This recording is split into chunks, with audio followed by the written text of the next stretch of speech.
12장 23절에서 28절까지 보겠습니다. 안식일에 예수님이 제자들과 함께 밀밭 사이를 지나가시는데 제자들이 앞서서 길을 열면 그 길을 따라서 제자들과 함께 가고 있을 때입니다. 배가 고팠던 것 같아요.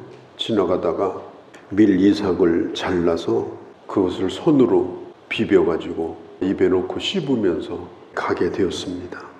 율법에는 배가 고프면 남의 밭에 있는 밀 이삭도 손으로 끊어서 먹을 수가 있습니다. 추수를 할 때도 구석까지 다 하지 않고 이렇게 남겨두었어요. 나그네가 지나가다가 먹을 것이 없으면 또 굶주리니까. 그러나 기구를 가지고 와서 잘라간다든지 이렇게 하면 그때부터는 이제 도둑질 하는 겁니다. 율법에는 신명기 23장에 보면 잘 나와 있는데 가난한 사람들, 나그네들, 절대 빈곤자들 이런 사람들을 위한 배려입니다. 그날도 아마 이 제자들이 배가 몹시 고팠던 모양이에요. 그런데 이것을 보고 있는 바리새인들이 그들이 알고 있는 율법을 이제 적용을 하는 겁니다. 왜 당신의 제자들은 안식일에 하지 못할 일을 합니까? 24절에. 이것은 이삭을 잘라 먹은 것이 문제가 아니고 안식일에 이삭을 잘라 먹은 것이 문제입니다.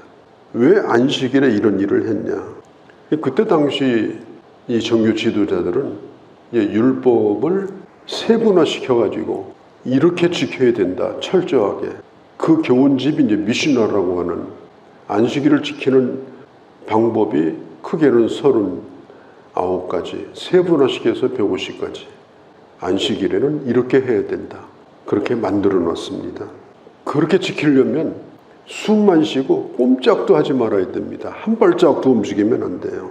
그러니 그들의 법대로 한다면 안식일 날 손으로 비벼가지고 곡식을 먹었으니까 이건 큰 일을 한 거죠. 왜 안식일 날 이런 일을 하냐? 그때 예수님께서 그들을 향해서 하신 말씀이 뭐냐면 다윗이 배가 고플 때 그때에 자기 동료들과 함께 성전에 들어갔거든요. 그날이 마침 안식일이었어요. 그때 배가 고프니까 좀 먹을 것 좀 달라. 그러니까 그 성전에 먹을 것이 없었어요. 하나님의 전에 있는 진설병, 사무엘상서 21장에 보면 성전에 있는 진설병 떡을 그들에게 주었습니다. 분명히 이 진설병에 대한 규칙이 나와 있습니다. 이것은 사사롭게 먹으면 안 됩니다. 제사장만이 먹을 수가 있습니다. 그런데 그날 그런 일이 있었습니다. 누구도 하나님의 징계를 받거나 책망을 받은 적이 없습니다. 예수님이 이 말씀을 해주신 거예요. 또 이렇게 말씀합니다. 안식일이 누구를 위해서 있는 거냐? 하나님이 힘드시고 하나님이 피곤해서 안식할 필요가 있겠냐? 안식일은 사람을 위해서 있는 거다. 사람이 안식일을 위해서 존재하는 것이 아니고 하나님이 안식일을 주신 본래 목적은 사람은 한계를 가지고 있기 때문에 안식일의 가장 중요한 정신은 뭐냐면 쉬는 거거든요. 하나님은 쉴 필요가 없지만 쉴 필요가 없는 하나님이 7째 되는 날은 쉬셨습니다. 이유는 뭐냐? 만드신 것을 하나님 스스로가 그걸 보면서 만족하기 위해서 하나님을 믿는 하나님의 사람들이 하나님과 함께 즐거워하기 위해서 쉬면서. 그러니까 이 안식일은 사람을 위해서 존재하는 것이다. 우리 예수님이 분명히 말씀했습니다. 쉼과 평안. 그런데 오늘 이 바리새인들은 아주 복잡한 법을 만들어 놓고 자기들도 꼼짝 못하고 그 법을 가지고 다른 사람을 정죄하는 일에 사용을 하고 있었습니다. 3장 1절에 보면은 예수님이 그 안식일 날 다시도 회당에 들어가십니다. 손이 오그라진 사람, 못쓰게 된 사람이 그 회당에 있었어요. 예수님을 책잡으려고 하는 사람들이 또 유심히 봅니다. 분명히 예수께서 저자를 고칠 거다. 고치게 되면 문제를 삼자. 고치게 되면 시비를 걸어서 이 논쟁을 계속 이어가자. 그렇게 하고 유심히 보고 있는데 역시 우리 예수님은 그 불쌍한 사람을 치고 여기시고 그 사람을 고쳐주십니다. 그때 그들은 그것을 빌미로 삼아가지고 3장 6절에 보면 그것도 안식일 날 예수님을 죽일 공모를 했습니다. 사람을 고치는 예수님, 안식일 날 사람을 죽일 공리를 하고 있는 종교 지도자들, 누가 옳은 겁니까? 우리 스스로가 한번 판단을 해봐야 돼요. 그렇게 법을 잘 지키는 사람들이 손으로 아무 일도 한 건 없어요. 그런데 머릿속으로 매우 악하고 나쁜 생각을 한 거예요. 참 어떤 거든지 새 칙을 만들 때는 아주 철저하게 지키겠다고 만듭니다. 우리 교회도 교회 정관이 있습니다. 교회 법이 있습니다. 그런데 아주 자세하게 새 칙을 만들진 않았어요. 새 칙은 그때 필요에 의해서 교회가 또 결정하여 그 일을 진행하고 매우 중요한 것들에 대한 것만 만들었습니다. 그것에 의해서 이제 교회가 이루어져 가는데 어떤 거든지 이 새 칙이 복잡하면 결국은 그게 그들 자신을 매게 되는 거예요. 교회는 단체가 아니에요. 이걸 기억하셔야 돼요. 교회는 예수 그리스도의 생명이 있는 공동체입니다. 하나님이 다스리시고 하나님이 주인이신 공동체예요. 교회가 다 함께 기도하며 오늘 주어진 최선이 뭔가를 생각하며 그 최선을 찾아가는 것이 교회지. 법을 만들어 놓고 그걸 펼쳐 놓고서 저 사람은 여기에 걸리고 이 사람은 이거 걸리고 이렇게 하는 것이 교회냐. 그렇게 한다고 하면 이 종교 지도자들과 뭐가 다르냐. 하는 짓이 뭐예요? 하나님의 아들을 죽일 공리를 지금 하고 있는 거예요. 우리가 하나님의 말씀에 대하여 충분한 이해가 없을 때 얼마나 율법에 매여가지고 신앙생활이 아닌 신앙생활을 했는지 몰라요. 아직도 그런 경우가 많아요.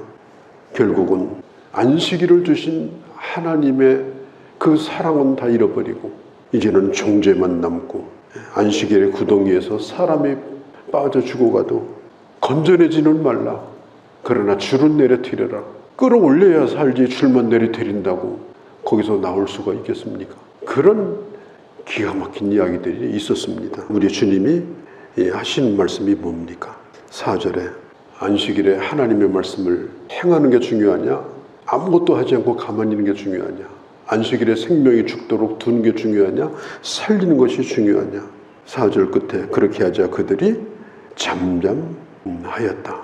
우리가 성경을 볼 때 성경을 알지 못하느냐? 우리가 성경을 알기는 알아요. 근데 일부분만 알아요. 전체를 보지 못해요. 성경은 쪽집게처럼 이렇게 뽑아가지고 그것만 보면 안 돼요. 통전적으로 성경 전체가 뭘 말하고 있는가? 성경이 말하고 있는 흐름이 뭔가? 왜 그 말씀을 하고 계신가? 그것에 대한 충분한 이해가 있어야 되는데 그래 한 가지만 뽑아가지고 성경을 보게 되면은 이런 일이 생긴다라고 하는 겁니다. 4절에 잠잠하였다. 할 말이 없는 거예요. 예수님께서는 그들의 그 완악함을 보고 5절에 마음이 탄식을 하십니다. 얼마나 답답했으면 그랬겠어요. 우리가 한 가지 꼭 짚고 넘어갈 게 있어요. 안식일과 주일은 어떻게 다르냐? 안식일의 연장선에서 주일이 이어져 가는 것이 아닙니다. 안식일과 주일은 완전히 끊어진 다른 날입니다. 안식일이 완성이 되어서 주일이 되었고 신약의 안식일이 주일이다. 이건 잘못된 사상입니다. 안식일은 없습니다. 전혀 새로운 날입니다. 안식일 날은 어떤 날이었느냐? 예수님이 십자가에 달려 죽으셔서 무덤에 있던 날입니다. 캄캄한 무덤에. 주일은 어떤 날이냐? 그 주님이 부활하신 날입니다. 신약의 안식일이 주일이 아니라 주일이 본래 주일입니다. 기독교 초기에 예수님의 제자들과 초대교회가 처음에는 안식일과 주일을 같이 겸하여서 그렇게 예배를 드렸어요. 그렇게 하다가 이제 안식일은 저절로 사라졌습니다. 로마가 기독교를 공인하기 전에 이미 초대교회와 제자들은 안식 후 첫날, 그게 주일날이에요. 이미 모여서 예배를 드렸고 이미 모여서 성찬식을 했고 이미 모여서 연보, 헌금을 거뒀고 이미 모여서 성도의 교제를 나눴습니다. 그런데 그것이 정해진 규례로 예배를 드리게 된 것이 바로 이게 오늘날 주일입니다. 그러니까 로마의 썬데이가 주일이 된 것도 아니에요. 안식 후 첫날이 주일과 겹친 겁니다. 이 썬데이와. 그런데 그날이 쉬는 날이니까 예배드리기가 얼마나 좋아요.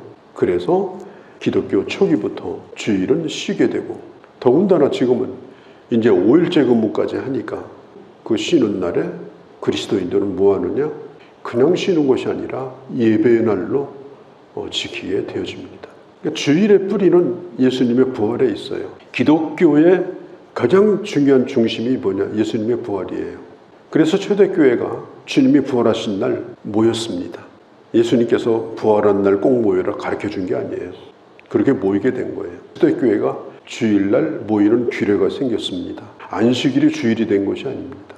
그리고 사도 바울이 복음을 전할 때 어디 가든지 안식일을 거룩히 지켜라 한마디도 전한 적이 없습니다. 교회는 오로지 주님이 부활하신 주의 날, 그날을 기념하여 예배를 드린 겁니다. 어떤 일도 하지 않는 날이 아니라 예배를 드리는 날로 주일을 지킨 거예요. 주일날은 아무것도 하지 않는 것이 중요한 것이 아니라 예배를 드리는 것이 중요합니다. 온 공동체가 모여서 떡을 떼고 주님을 예배하고 성도가 교제를 나누고 그리고 선한 일을 하고, 예배를 안 드리고 쉬는 주일은 그건 주일이 아닙니다. 그냥 휴일입니다. 휴일이라고 부르셔야 돼요. 예배를 드려야 주일입니다. 또 한 가지는 우리가 코로나를 지내면서 이제 어떤 신학자들은 예배 날이 따로 있는 것이 아니다. 모든 날이 주님의 날이다. 그러니까 주일날 어려우면 어떤 날이든지 드려도 되고, 주일날 못 모이게 하면 자꾸 구청에서 나오면 아예 토요일날 예배를 드리자. 토요일날. 그날은 뭐 조사도 안 나오니까 이렇게 주장하는 사람도 있었습니다. 일부분이 맞는 말입니다. 왜냐? 모든 날이 주의 날입니다.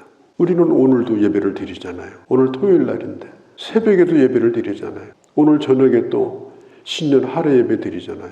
우리는 어떤 날이든지 주님을 예배할 수 있어요. 그런 면에서 모든 날이 주님의 날이에요.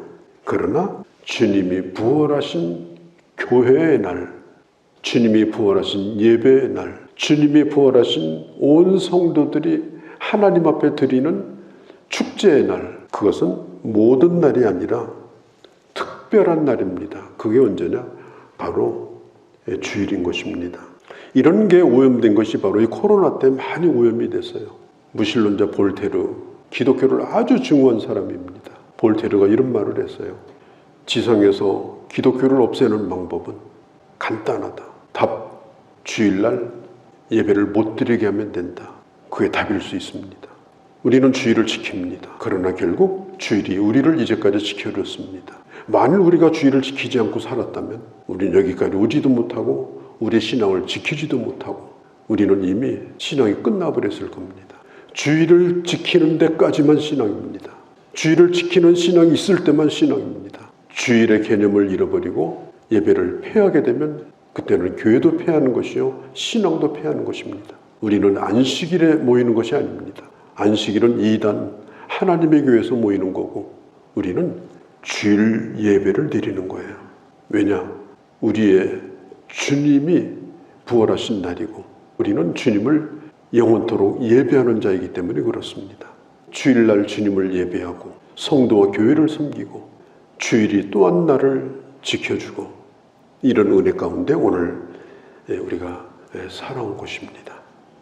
오늘도 주의 은혜 가운데 또 주일을 사모하며 순례자의 길을 나서는 그런 은혜로운 한 날이 되어지기를 바랍니다. 거룩하신 우리 아버지, 말씀의 분별력을 가지게 하시고 나의 나됨, 교회의 교회됨, 그리고 주일의 주일됨이 얼마나 귀한가 하는 것을 알게 하시고 주님이 그렇게 주시고자 했던 참 안식이 우리 안에 있게 하시고 어떤 어지러움 가운데서도 이 안식을 누리는 자가 되게 하시고 마지막 날 주실 안식을 바라보며 살아가는 그런 또한 저희가 되게 하여 주옵소서. 우리 주 예수님의 이름으로 기도하옵나이다. 아멘.